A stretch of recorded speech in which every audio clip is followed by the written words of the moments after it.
भाई मेरे दोस्त के साथ क्या किस्सा हुआ, वो थोड़ा लड़कीबाजी ज़्यादा करता है। तो क्या हुआ, उसको लड़की मिली रात को, वो लड़की के पीछे स्कूटर पे बैठ के चल दिया और कह रहा भाई मेरे को तो वो लड़की ले गई कहीं पे और 4-5 लौंडों के पास छोड़ दिया। भाई रुको, थोड़ा सही से बताओ, आप अर्जेंटीना कब गए, कौन से मैं इलाके नहीं की गया, बात है? अच्छा, सिर्फ दोस्त मेरे गए। दोस्त ने बताई ये बात। मैं अर्जेंटीना नहीं गया, उसने पहले ही चौकन्ना कर दिया कि ये सब होता है। इसीलिए नहीं गए। हाँ, वो थोड़ा मतलब बजट में घूमता है। नहीं नहीं जाऊंगा, अर्जेंटीना भी जाऊंगा। वो थोड़ा बजट में घूमता है। तो मैंने कहा भाई तूने क्या करा? कह रहा भाई फिरौती तो बहुत मांग रहे थे, मतलब छोटे टाइप के गैंगस्टर थे वो। जैसे वो नाइजीरिया वाले नहीं थे, नाइजीरिया वाले मांगते सीधा एम्बेसी से पैसे, आपकी सीधा इंडियन एम्बेसी को फोन आएगा वहां पे। और अफ्रीका में तो इंडियंस का इंश्योरेंस होता है कि आप 2 बार किडनैप हो गए तो आप जिस कंपनी में नौकरी कर रहे हो ना, वो आपको रिश्वत दे के छुड़वाएगी। अच्छा। जो फिरौती दे के छुड़वाएगी, वहां पे ऐसा इंश्योरेंस होता है। अच्छा। हाँ, कीनिया में हो रखा है मेरे एक दोस्त के साथ किडनैपिंग वाला किस्सा, अर्जेंटीना में हो रखा है। तो ये देश काफ़ी खतरनाक है। तो क्या हुआ था फिर, आप कंटिन्यू एक्सप्लेन करो बढ़िया। अर्जेंटीना में क्या हुआ था भाई, उसके साथ वो टिंडर वगैरह से या फिर काउच सर्फिंग भी एक ऐप है जिससे उसको लड़की मिल गई। उसने लड़की ने कहा पार्टी वार्टी करने चलते हैं। अब ज़्यादातर स्कैम क्या चल रहे हैं, रशिया वगैरह में भी चल रहे हैं, पहले मैं ये बता देता हूँ अर्जेंटीना का। तो उसको लेके जाके भाई उस लड़की ने एक क्लब में ले गई और वहाँ पे क्लब खाली पड़ा था वो, और 4 लड़कों के पास छोड़ दिया उस लड़के को। अच्छा। अरे तेरी। कर सकता भाई, वो 4 मुस्टंडे खड़े क्या कर लोगे? कुछ नहीं कर सकते। तो भाई उससे मांग रहे थे कुछ शायद $2000। तो कहता भाई $2000 तो मेरा 6 महीने का बजट है साले, मैं कहाँ से दे देता। तो भाई उसको टॉर्चर किया होगा 4-5 घंटे, दे दे दे, नहीं दिए उसने पैसे, मारा पीटा भी उसको। फिर $200-300 में छोड़ा उसको कि जा अब तो कोई नहीं। ये सेम किस्सा रशिया में हो रखा है। इसका तो काफ़ी डिटेल में बता दूंगा क्योंकि मेरे साथ वाले दोस्तों के साथ ही हुआ था, जो मेरे साथ घूमने गए हुए थे रशिया में, जो कहते हैं ना। मैं रशिया 4-5 बार जा चुका, तो मेरे को इतना इंटरेस्ट नहीं था नाइट लाइफ वगैरह में, पर वो बंदे पहली बार गए थे। तो वो गए थे, तो मैं कह रहा भाई मैं तो सो रहा हूँ और तुम चले जाओ, तुमको जहाँ जाना है। रात को मेरे पास फ़ोन आ रहे थे, फिर भाई बचा ले। तो उनके साथ क्या हुआ, हॉस्टल से नीचे उतरे भाई, सामने से 2 लड़कियां जा रही है। अब रशिया में क्या चीज़ कॉमन है भाई, आपसे चलती फिरती लड़की ना सिगरेट मांग लेगी। अच्छा। सिगरेट मांग लेगी लड़की और आप कहोगे अरे वाह, बात करना चाहती है। रशियन लड़की बात कर रही है, सिगरेट मांग रही है, या फिर लाइटर मांग लेगी। उसके पास सिगरेट होगी तो लाइटर मांग लेगी। वो बहुत कॉमन है, एयरपोर्ट पे भी मांग लेगी, मेरे साथ भी हो रखा है। तो वो नौसिखिए थे, उन्होंने उसको सिगरेट दे दी, वो सिगरेट पीते थे। सिगरेट दे दी, लड़कियां बात करना शुरू कर दिया क्योंकि उनको तो फंसाना था। तो उन्होंने कहा हम पार्टी करने जा रहे हैं, लड़कियां कह रही हम भी पार्टी करने जा रहे हैं। अब उन्होंने गलती क्या कर दी, वो कहते हैं चलो ठीक है, वो फिसल गए। तो वो कहते हैं ठीक है हम तुम्हारे वाले क्लब में चलते हैं, लड़कियों वाले में। भाई वो ऐसे क्लब में लेके गए उनको, अंडरग्राउंड था क्लब, वो क्लब था वो, ठीक है। पर उस क्लब में 1 या 2 टेबल पे लोग बैठे हुए थे। जाती ड्रिंक्स ऑर्डर करी, खाना ऑर्डर किया, कितने का ही होगा भाई, कितने का हो सकता है।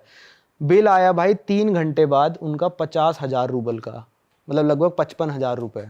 और ये सच्ची कहानी है भाई, मेरे साथ जो बंदे गए थे उन्हीं का। तो वो कह रहे भाई हम तो पे नहीं करेंगे, ये नहीं करेंगे। तीनों लड़कियां गायब वहां से। बाउंसर आ गए, बंदे को अंदर ले गए कमरे में और सीधा पता है क्या बोलते, मारेंगे पैसे दे वरना। और भाई बाउंसर बड़े बड़े, एक मुक्का मार दे बंदा मर जाए। रशिया के लोग होते ही बड़े बड़े हैं। वो बंदा डर गया, उसने 10-1 हज़ार रूबल पेमेंट करी। कहते 50,000 माइनस 10,000, अब आपके बचे 40,000 अब ये दे। अब ये दे। वो मान ही नहीं रहे ना, वो सोच रहा कि 10,000 देंगे तो मान जाएगा। तो भाई मेरे पास फ़ोन आ रहा है, नवांकुर भाई ऐसे ऐसा हो गया, ये हो गया। मैंने कहा भाई चल एक काम करता हूँ, मैं पुलिस को फ़ोन करता हूँ, तुम्हारी पुलिस मदद कर सकती है। पुलिस का भाई इंग्लिश में कर रहे हैं बात। मैंने कहा ऐसे ऐसे मेरे दोस्त हैं, तो वो कहते हैं ओके गिव अस एड्रेस। मैंने एड्रेस दिया, पुलिस नहीं पहुंची। मैं रोड पे चला गया भाई, पुलिस की गाड़ी ढूंढ ली मैंने। वहाँ पे पुलिस ऑफिसर को मैंने ट्रांसलेट करके समझा दिया, मेरे दोस्त मुसीबत में है, वहाँ पे मारने की धमकी दे रहे हैं, प्लीज़ हेल्प कर दो। पुलिस बिना कुछ करे वहाँ से चली गई मेरे सामने। पुलिस भी मिली हुई है, इग्नोर। करप्ट है, मिली हुई है। फिर उन्होंने क्या करा भाई, आखिरी में रो धो के कुछ 25,000 रूबल दे के आए उन लोगों को, और आखिरी में रो दिया उन्होंने कि हमारे पास कुछ नहीं है। भाई बंदा अंदर ले जाके वो बता रहा है कि भाई साइड में कमरे में ले गया, 2 दोस्त थे, कहता मैं अकेला रह गया, और उसको साले को अंदर ले गया और वो आके बता रहा है कि मेरे को कह रहा है साले पैसे दे वरना मारूंगा। अच्छा, उस क्लब में जो बाकी 2 टेबल पे लोग थे वो लोग वो जा चुके थे तब। अच्छा। वो उनको पता था, लड़कियां इशारा कर देती हैं घुसते ही कि ये मुर्गे आ चुके हैं, इनको लूट है, लो। वो सेटअप के लिए है। जो आपको मेन्यू शुरू में दिखाया जाएगा और जो मेन्यू बाद में दिखाया जाएगा वो बिल्कुल अलग रेट होंगे। ओ। 4,000 की चीज आपको बेच दी 50,000 रुपए में उन्होंने, वो मेन्यू ही अलग हो गया। अगले दिन हम एम्बेसी भी गए थे, मैंने कहा चलो इंडियन एम्बेसी चलते हैं। एम्बेसी वालों ने देखो करा तो तमीज से बात, पर वो कह रहे हम भी कुछ नहीं कर सकते, अब तो जो हो चुका सो हो चुका। तो हो गया। तो मैंने कहा सालो 50,000 का तुमने क्या खा लिया? तो कह रहे हम तो ऑर्डर करे जा रहे हैं, जो भी लड़कियां वाइन वाइन मंगा रही है, हमने सोचा कितने का ही होगा, 10-12 हज़ार 15,000 तक का बिल आएगा। वो ऐसे लूटते तो हैं। उन्होंने पीटा भी था या फिर सिर्फ बोला नहीं था? पीटा, रशिया वालों ने हाथ नहीं लगाया। रशिया वालों ने ऐसा हाथ भी हो नहीं सकता है कि लगाया। तुम्हारे दोस्त थे तो तुमको बताएंगे ना, कहीं बेइज्जती ना करो तुम उनकी 4 जगह फिर जाके। नहीं, सूजे कि हम तो पिट के आ गए भाई। सूजे वो मुंह दिखते ना उनके मारते तो। हाँ हो कहीं सकता है ऐसी जगह सुझाई हो जो दिखती ना हो। ये हो सकता है, पीछे से डंडा जा रहा है अंदर। तभी निकले वो 10,000। कह रहे अलग बिठाया लेकिन डंडे पे। भाई पहले 10 दिए, फिर 25 दिए, हो गए 35-15 की मार खा के आए। पूरे चांसेस है भाई। भाई इस बात- रशिया के तो लोग इतने हट्टे कट्टे लंबे होते हैं ना, वहां लड़की पीट देगी यार तुमको। हाँ, 5-10 की लड़कियां होती है यार, पीट देगी वो तुमको आराम से ऐसे कैसे पीट देगी? भाई। अरे वो घुसन डूल रहा। वहां के लड़के तो हम मुकाबला ही नहीं कर अंदर सकते। जाएंगे। वहाँ की लड़कियां वहाँ के लोगों की बिल्ट बहुत तगड़ी होती है, हाँ, तभी रशिया UFC वाले फाइटर्स मोस्टली रशिया वशिया के होते हैं, ये बढ़िया एथलीट होते हैं ये। रशिया की एक और कहानी है, थोड़ी अलग है इससे तो, लड़कीबाजी से तो। वो है भाई, रशिया में दुनिया का सबसे ठंडा गांव जहाँ पे लोग रहते हैं, वहाँ का टेम्परेचर जाता है भाई -71 डिग्री का रिकॉर्ड है। क्या बात कर रहे हो? और हर साल टेम्परेचर -65 तक जाता है भाई। और वहाँ लोग रहते हैं वहाँ लोग पूरे 12 महीने रहते हैं, काफी बड़ी पॉपुलेशन है। भाई, ऐसे कैसे सरवाइव? आप गए हो ना वहाँ? मैं गया हूँ वहाँ पे, मैं खुद उस गांव में गया हूँ। कुछ एक्सपीरियंस बताओ। भाई उस गांव में 5 दिन लगे थे ठीक है। मेन सिटी से। भाई पहले तो ट्रेन लेके यकुत्स्क एक टाउन है, वहां तक आपको पहुंचना पड़ता है, जो कि बहुत बड़ी टाउन है। इतनी चौड़ी नदी है भाई, 1.5 से 2 किलोमीटर चौड़ी नदी है। वो सर्दियों में पूरी फ्रीज हो जाती है, उसके ऊपर लोग गाड़ियां चलाते हैं, ये तो कॉमन है, खैर काफ़ी देशों में होता है ये सब। फिर वहाँ से एक रोड शुरू होती है जिसका नाम है रोड ऑफ बोन्स। ये है 2000 किलोमीटर लंबी रोड ऑफ बोन्स, और उसके बिल्कुल सेंटर में वो गाँव पड़ता है 1000 किलोमीटर बाद। उस रोड का नाम ये रोड ऑफ बोन्स इसलिए रख रखा है भाई, क्योंकि वहाँ पे इतनी ठंड पड़ती है, -40 -50। हर गाँव में वहाँ पे इतना टेम्परेचर रहता है, -40 -50 -55 ऐसे रहता है। तो वहाँ पे जब लोगों ने जिन लोगों से रोड बनवाई ना, रशिया के डिक्टेटर होते थे उस टाइम पे, वो प्रिजनर्स थे।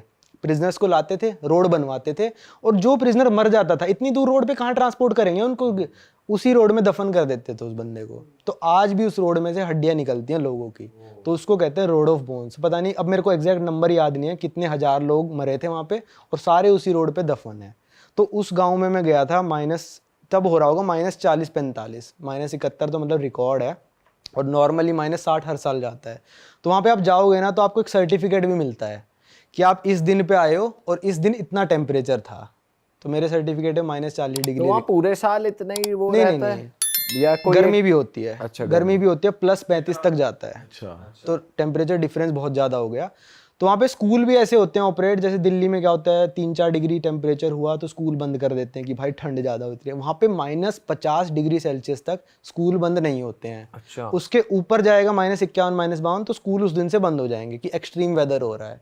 अब सोचो माइनस। और वहाँ के लोगों का लाइफस्टाइल कैसा लगा आपको? क्या दिनचर्या रहती है? मतलब जैसे यहाँ पे आमतौर पे कैफे वैफे या रेस्टोरेंट या लोग घूमने निकल पड़ते हैं, वहाँ तो अंदर ही रहते होंगे पूरा टाइम, या क्या सीन था? उस शहर में तो कैफे है, जो मेन या कुछ शहर है उसमें तो कैफे है, पर जो उसमें तो भाई सबवे वगैरह, मैकडोनल्ड्स वगैरह वो सब है, क्योंकि बड़ा शहर है। पर जो गांव था उसमें कोई कैफे वैफे नहीं, मेरे को तो नहीं दिखा पर्सनली। वहाँ पे लोग क्या करते हैं, अभी सुन के आप हैरान हो जाओगे, वहाँ पे लोग घोड़ा खाते हैं। अरे वाह, आपने ये वीडियो यहाँ तक देख ली भाई, तुमने हमारी मेहनत सफल कर दिया। तुम ही लोग हो असली रियल हिट। और अगर आपको बहुत मजा आ रहा है ऐसी क्लिप्स में, ऐसी वीडियोस में, तो फटाफट जाइए प्लेलिस्ट पे, बिंज वॉच कीजिए और सारी वीडियोस देख डालो और मौज काटो। That is it. हम मिलेंगे नए पॉडकास्ट में, नए क्लिप में। Till then bye bye, see you, take care, do subscribe.